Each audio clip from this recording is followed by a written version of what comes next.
Okay, very excited to be joined today by Nik Bagley, who is back Cage Warriors 200 and getting his long-awaited shot at the Cage Warriors Featherweight title, taking on Solomon Simon, champion. Obviously, we were supposed to see this back in November. You unfortunately had to pull out through injury. Now we're just a couple weeks out. So, how are we feeling? How's the body? How are we looking as we head into this one? Oh, mate, feel good. Feel good, Firing on all cylinders, body's ready to perform. Feel like everything's coming together, training wise, peaking at the right time, weight's dropping. So now I guess on to the final stage, got to bring the body weight right down, make sure I'm ready to cut the weight, make the weight. Um, and yeah, pretty much there. It's happening very, very soon, like very exciting. Very soon. In terms of preparing for Solomon, has anything changed in these last few weeks from the original preparation you were doing back in November, or has it been much the same? It's pretty much the same, to be honest. Yeah, it's pretty much the same. Not really, not much changed. I think I've introduced more things in terms of training, just overall, just focusing on making sure I'm covering all bases. Striking, grappling, wrestling, putting everything together, strength and conditioning, and recovery as well. Getting my rest in, make sure my body is healed, no niggles, no injuries, and so I'm ready to fight and perform in my sessions. We saw him win the belt on that day in November. We saw you in the cage after the fight as well. What did you think of his performance then? I don't know, like I feel like he might have potentially underperformed a little bit, especially like in the first round. But it's like he was talking about him going through numerous camps and fights getting cancelled, so he was feeling the burnout from that, and he had to fly in from Ireland, so and he didn't make the weight the first attempt. So I don't know, like let's just like put it down to all those things and whatnot. Obviously, it'll be silly of me to be expecting that same version of him in Dublin because now he's going to be at home. Doesn't have to go through the flight, through the airport, or anything like that. I'm going to have to do that. Yeah, I'm just going to expect the best him, Um, and yeah, I'm more than ready for that, to be honest. Then, obviously, after that, we saw you hop in the cage. What was that moment like? Obviously, we see that in the big fights sometimes whenever it makes sense. What was it like for you to do that? It was interesting, to be honest. Obviously, first time doing something like that, so I feel like it was good experience, for when I join the big leagues. There's going to be a lot more stuff like that happening for promotions and stuff. So it was definitely like a great experience, and I'm glad I had it. I'm very glad I had it, and look forward to doing it again. Yeah, and you said several times it's gonna get smoky. In your mind, what does that look like? November 21st, how does that play out? I said, I didn't say it's going to get smoky. I said let's get smoky. Let's get smoky. And There we go. smoky is just going to be crazy high pace fight, throwing bombs, wrestling hard, and just keeping the transition going between the two. Just constant, very high intensity pace. It's going to be a firecracker for sure. Yeah. You mentioned there, obviously, that he's going to be at home for this one. It's in Dublin. You're used to fighting with a home crowd. You fought several times at the Indigo. Lots of GB top team representation in the crowd whenever you fight in the Indigo. I'm sure you'll be taking an army with you to Dublin, but you're very much in enemy territory in this one. Are you looking forward to that aspect of things? And what reception do you think you might get from the Dublin crowd? Do you know what? Everyone keeps saying that I'm gonna be fighting on enemy territory and stuff like this, but I personally don't feel like that's gonna be too much of a case. Like, I have people traveling over from London and Ukraine to come and show me support. So like, I'm gonna have my people, my crowd there supporting me, and I even have some people in Ireland coming over to watch me from there, and some people going there.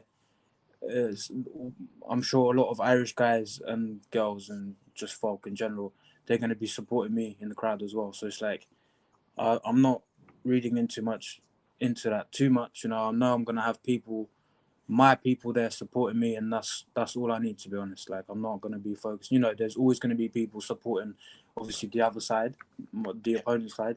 But I know like my support system's gonna be there as well, so I'm not really too fussed about the rest of it. Yeah, of course. Um, by fight night, though, we'll be looking at 11 months since we last saw you in the cage against Courtney Lopez. Obviously, an injury forced you out of the title fight originally, but then normally you're a lot more active than that, especially these last few years. We've seen you in there at least a couple times a year. Has it been a frustrating time? Obviously, the injury would have been super frustrating, but have you had those moments in the last year where you're just like, I should be fighting now. I should be fighting now. Yeah, of course. Like, before the injury, I was meant to be on the London card in July as well, and I'd done the whole camp, and it's just I wasn't able. I had numerous opponents scheduled for that event, and all of them fell through. And then week before, they kind of told me, "Look, we're struggling to match you. Like, it's not really going to go ahead." So that never went ahead. So it would have been less time out if it wasn't for that. And then obviously we're scheduled for that fight in London last time round for the title fight, and then yeah, injury occurred. Um, so yeah, but like I feel like where I never left the gym, never, I just kept training, kept improving. I feel like it's just not really gonna make much difference, to be honest. If anything, like it gave me a lot of time to improve, and like this version that you're gonna see of me is gonna be even better because of all of that time off. Sometimes when you're staying quite active and busy throughout the year, you don't really get much chance to improve on your skill set and like your physicality. But because of that time off, when you see me in 2.5 weeks' time, you'll be like, wow, he looks even better. Yeah, like you say, 11 months of hard graft in the gym. Obviously, yeah, we've seen that development fight to fight. So, I mean, it's hard to imagine what 11 months of just straight work is going to look like. But in your mind, what's going to be different about the guy who steps in the cage in February from the Nick Bagley back last year in March? Just more experience, more experience in the sport, like more experience in life. So like I'm just gonna have more composure, and just gonna be more confident within myself. Um, that's about it. I just had more time to grow into myself, and I'm kind of hitting my prime. So I'm in good health. I'm young and I'm very strong, and I'm getting there. Like a few years time, I'm gonna be like probably at my absolute peak, but like I'm still reaching there. But I'm like at a point where I can compete with anyone in the world, and I'm very comfortable doing so. So I'm just very excited to step in there and like kind of do what I've been training my whole life to do. Of course. Similar to that, first time we met was actually 4 years ago. You kindly agreed to be part of a little documentary I was making for my uni course. You were preparing for your fight at Cage Warriors 134. What would the Nick Bagley from that day, 4 years ago, think of the Nick Bagley now heading into um the title fight? What would he think of the man you are now, the fighter you are now, the position you're in now, and what could potentially be on the horizon? He would probably think, "Oh, that guy looks pretty cool," and like he looks like he deserves to be there. Like he looks pretty good. Like if I had to fight him tomorrow, I would try fake that I'm ready, but deep down I would know that that guy's better than me. It's one of them ones, yeah. And obviously, he'll probably think, "Oh, he has a cool mullet. Like maybe I should get one as well." Yeah, that was before the mullet. That was before the mullet. Yeah. Yeah, you've made the mullet your trademark. Another thing you've made your trademark is, of course, the rear naked choke. 5 pro wins by rear naked choke, four in a row, three of those in the first round, prior to obviously your last fight. What is it about the move, the way you always find yourself in that position, maybe even the way you do it? Because obviously some people have their own variations and things like that. Why has that been such an effective technique for you, do you think? I don't know. I just naturally gravitate towards ending up in that position somehow. Like all my takedowns and my grappling systems can just kind of lead to taking the back. Because that's kind of like when you have the most control of your opponent. Like even from mount at the top, they can still, if they wanted to, kind of punch up. Like so, there's still a chance of them punching you, but when you're on their back, it's just complete like domination. You know, like you have full control of them. Obviously, the most they can still probably punch behind, but like it's nowhere near as effective as me smashing your face in from the back. You know, if I wanted to get nasty. Um, yeah, just like kind of find myself there, and you know, it's like playing chess, and when you're getting close to doing checkmate. Um, and I guess that's like a checkmate position, right? When I take the back, that's checkmate, more or less, almost. You know, like very close. Just got a sealed deal. When you were on that run of four in a row, did you feel the pressure be like, oh, I need to get a rear naked choke, I need to get a rear naked choke, or nothing like that at all? No, I didn't feel the pressure. It just came naturally. You know, I was ready to go wherever the fight went, even if I couldn't get the takedown, and I had to keep striking and whatever. Do you know what I mean? But it just came. Obviously, I found myself in those positions, and it came. So yeah, it was not planned. The plan is always just to win. You know, Yeah, obviously there's few tactics for particular opponents. You know, like oh, I'm gonna use these shots. I'm gonna use these shots to set this up, and I'm gonna use these combinations. I'm gonna use this type of movement. Um, but yeah, it just kind of naturally happened. of course. I feel like I talk about this whenever I speak to anyone from your gym, but it's another great time to be involved with Kiwi Top Team.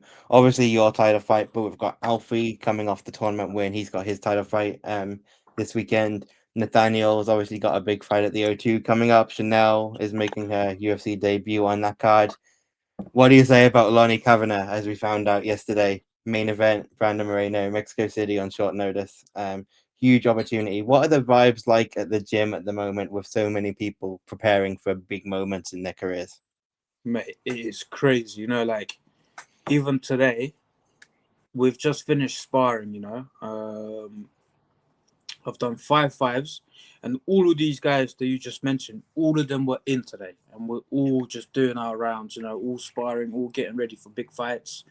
And for us, it's just normal. Like you know, it's just normal. We don't, you know, it's like another day. But I guess if an outsider came in and he looked in, he would be like, "This is insane. Like this is really high level sparring." And pay-per-view rounds, you know. But for us, it's like, oh, it's just another day. Like this is what we do, you know. We come in and we spar, we fight, you know, like, and we improve and we get ready. And yeah, like I saw all these guys, and Alfie's out there in Dubai right now. He's getting ready to fight soon, and Nathaniel's getting ready to fight in the UFC. Lonnie's getting ready. He's gonna seize his moment in the main events. In the main event against Moreno. Um, Chanel on London card. It's just like, and of course, like Giovanni. You know, he's gonna Yeah, fight for the belt in Cage Warriors London. Wesley Meyer. He's gonna fight for the belt. Cage Warriors London. Like all of these guys were in today, and it's just like, I guess. Um, Reflecting on that is like I feel like I'm in a very good place, you know, like as a fighter, this is the place you want to be at, I guess. Do you know what I mean? yeah, Just to have all these training partners and bodies, and it's just yeah, it's just great dynamic. It's very good. yeah. What are you all saying to Lonnie when he walked in today? Because that's a crazy opportunity he's got. I just gave him like a big one, like come on, you know, like just kind of like, and he was like, yeah, and I was like, yeah, let's go, you know, like, that's about it. Just left him to it, you know. It's a sparring day. I don't want to be in his grill too much, and I was doing my own You're thing, a you bit know. big for him. You're a bit big for him. Huh? You're a bit big for him, are you normally, or do you normally do some rounds with him? Oh yeah, I'm a little bit like we're two weight classes apart, so we don't Yeah, really do rounds together. Yeah, but yeah, obviously we still chat and stuff. Like we actually fought back in the day at amateur days, and he whooped me yeah, pretty bad. yeah. Little I forgot bastard. about that actually. Yeah. Um, Yeah. Speaking of gyms, just quickly, you spent a little bit of time a few weeks ago working up at Next Gen. Luke Riley, Nathan Fletcher, of course, Paddy was there, preparing for his title fight too. What was that like, and how important was that for you? Just to see a different environment, get some different looks, albeit briefly. Yeah, literally that. As you said, it's nice to get out of your own environment and just kind of test your skills against guys that don't really know your game. And obviously, Next Gen is quite a well-known gym, and so is like Luke Riley and Nathan Fletcher. Those are the guys I've done my rounds with, and it was just good to get their look and you know just test myself really. Just get some rounds in with the people that I don't usually do rounds with. In a different, like more like makes it more of a competition environment type of thing, especially when you're sparring someone for the first time. Yeah, it was just like another great experience, like it was another great experience, and yeah, that's about it. And obviously, Luke Riley's now going to co-main event London card as well. Crazy. Yeah. Um, Yeah, I want to thank you for taking the time today, Nick. Ahead of such a huge fight, Cage Warriors 200, February 21st, Dublin, Ireland. Nick finally gets his shot, long-awaited shot at the featherweight title against Solomon Simon.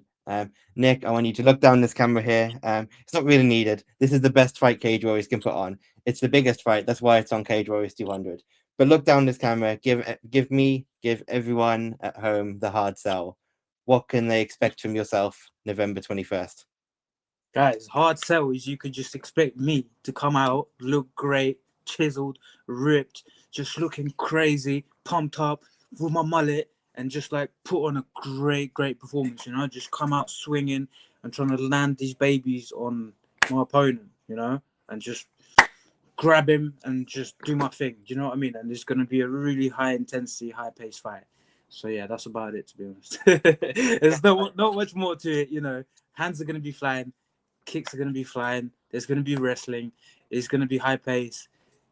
Yeah, it's just yeah, that's about it. If Yeah, you're not like I say, excited, then it's like you don't really understand the sport. yeah, like I say, in my opinion, this is the best fight Cage Warriors can put on now. I've been saying that for before it got announced, even for November as well. I know a lot of people feel the same way as well.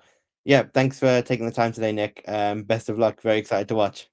My pleasure. Thanks for having me on and taking the time out of your day as well to speak to me. Appreciate that. Thank you.